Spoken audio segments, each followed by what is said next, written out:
Rob, I'd also like to get particular with you. Give us a real-world example, or more than one if you have it, of a law that ties defenders' hands while attackers stay loose. Again, great question.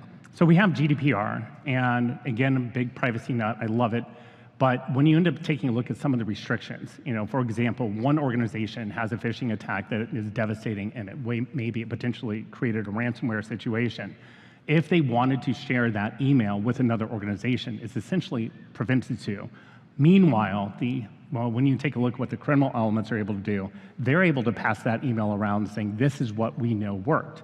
And so that restriction between multiple organizations by sharing some of that threat intelligence because of the privacy concerns around it, again, ends up holding our hands behind our back, but I'm also leaning forward to how do we potentially handle this with privacy in mind. And so I think from a regulatory standpoint, this discussion needs to occur because with the age of AI that we're headed toward, this velocity of the attackers being able to do this at scale needs to be essentially met with the defenders being able to match the velocity on our own to be able to eradicate it. That is not going to happen if we're measuring in minutes, days, in order to get some of that intelligence shared. Yeah, speed of attacks, absolutely.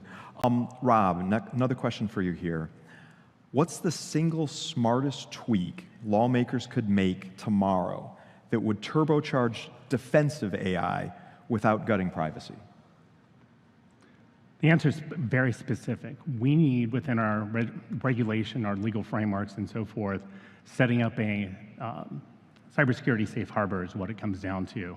Any of that data that is typically utilized and potentially considered PI data, if used for cybersecurity purposes or intelligence purposes, and strictly only used for that, would open the door between multiple organizations to be able to do threat intelligence sharing, and it also allows the organization to be very specific in how they're able to ingest this data into large-scale LLMs for detection purposes. Very helpful. Well, I'd like to get a closing idea from each of you, and we'll start with Rob and move our way back up to Joshua. So Rob, if for this audience, if you could give us 30 seconds of a takeaway for them to remember, maybe write down, what would it be? Privacy is incredibly important, and the laws and regulations that are out there that are currently protecting us are spot on. But now that we're moving into utilization of AI with these large language models and these massive data sets, we do need to take a look at and potentially take a step back and see which of these laws are definitively applicable still. I do go back to the Forget About Me law.